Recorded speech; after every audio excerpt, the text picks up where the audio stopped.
'ఆప్ జైసా కోయి' ఇదొక యాప్ నేము. అది సినిమా చూసే తెలుసుకోండి. ఇక పాయింట్‌కి డైరెక్ట్‌గా వస్తే నాకు భలే నచ్చిందండి మూవీ. ఒక సరికొత్త ఫీల్ గుడ్ లవ్ స్టోరీ. రొటీన్‌కి భిన్నంగా టెంప్లేట్ అయితే అదే.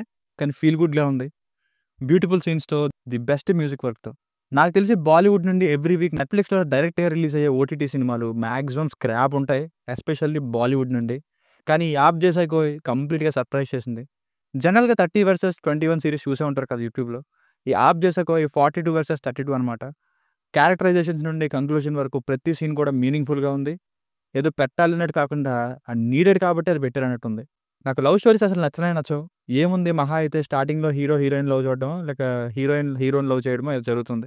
ఫైనల్‌గా ఎలా ఎండ్ అయింది అన్నది ఉంటుంది లవ్ స్టోరీ. కానీ ఇక్కడ కొత్తగా అనిపించింది ఏంటంటే age factor and maturity levels. 1 hour 55 minutes run టైమ్‌తో నెట్‌ఫ్లిక్స్‌లో స్ట్రీమ్ అవుతుంది. తెలుగు డబ్బింగ్ కూడా సూపర్ ఉంది. సాంగ్స్‌ని డబ్ చేయకుండా హిందీలోనే ఉంచేశారు. ఇక ఫ్యామిలీతో చూడొచ్చు అంటే ఒక్క 2 సీన్స్ దగ్గర ఇంకా 2 డైలాగ్స్ ఇవి ఇబ్బంది పెడతాయి. మిగతాదంతా చూడొచ్చు. బేసిక్ స్టోరీ లైన్ ఏంటంటే స్కూల్‌లో సాంస్క్రిట్ టీచర్‌గా చేస్తూ మంచి కట్టుబాట్లతో పద్ధతిగా పెరిగి 42 ఏళ్ళు వచ్చినా సరే పెళ్లి కాని హీరో మాధవన్ గారికి ఒకరోజు 32 ఏళ్ల అమ్మాయి మ్యాచ్ ఒకటి వస్తుంది. అసలు ఆ మ్యాచ్ ఎలా వచ్చింది? ఆ తర్వాత వీళ్ళ లవ్ స్టోరీ ఏం జరిగింది? చివరికి ఏమైంది అన్నది స్టోరీ. మైనస్‌లు ముందు చెప్పేస్తా.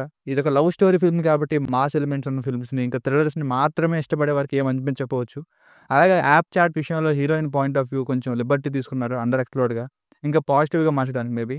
ఇంకా మధ్యలో ఒక song and few slow moments ఇవి ఇబ్బంది పెడతాయి.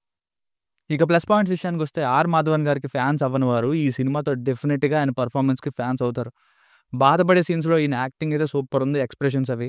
అలాగే ఆటోమేటిక్‌గా మనం ఈయనకి సపోర్ట్ చేసేస్తుంటాం. అండ్ ఏం జరుగుతుందో లాస్ట్‌కి అని ఒక ఐడియా వచ్చేసినప్పటికి అది ఎలా జరుగుతుంది అంటూ వెయిట్ చేస్తాం. అప్పుడే ఒక సరైన సీన్‌ని యాడ్ చేశారు ప్రీ క్లైమాక్స్‌లో.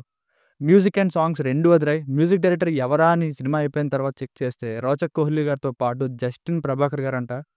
మేబీ బ్యాక్‌గ్రౌండ్ మ్యూజిక్ ఇచ్చుంటారు. అద్దరగొట్టేశారు. ఫస్ట్ సాంగ్ ఐడియా బావుంది. ఇంకా ఫస్ట్ హాఫ్‌లోని లవ్ స్టోరీతో కనెక్ట్ చేయడం, ఇంటర్వల్ టైమ్‌కి ఒక కాన్ఫ్లిక్ట్‌ని పెట్టి ఇంకాస్త మెచ్యూర్డ్‌గా మూవీని మార్చడం ఇది బావుంది. అలాగే మిగతా యాక్టర్స్ పెర్ఫార్మన్సెస్ వాళ్ళ ప్రెజెన్స్ కూడా హెల్ప్ అయింది. సో, ఫైనల్‌గా మూవీకి వర్డిక్ట్ ఏంటంటే ఎన్నో సినిమాల్లో చూసిన లవ్ స్టోరీ టెంప్లేట్‌నే ఉంటుంది. కానీ ఏజ్ ఫ్యాక్టర్ ఇంకా feel good and beautiful scenes and music, lead పేర్ యొక్క యాక్టింగ్, విజువల్స్ ఇవి వీటి వలన మూవీ అలా వెళ్ళిపోయింది. లవ్ స్టోరీస్‌ని ఇష్టపడే వారికి ఖచ్చితంగా నచ్చుతుంది ఈ movie. Familiar template but baked with feel good elements and music. దీనికి రేటింగ్ వచ్చేసి నా ఒపీనియన్ 3.5/5. మీకు ఏమైనా వర్క్ నచ్చినట్టయితే మరిన్ని రివ్యూస్ కోసం మన ఛానెల్‌ని సబ్స్క్రైబ్ చేసుకోండి. Thank you.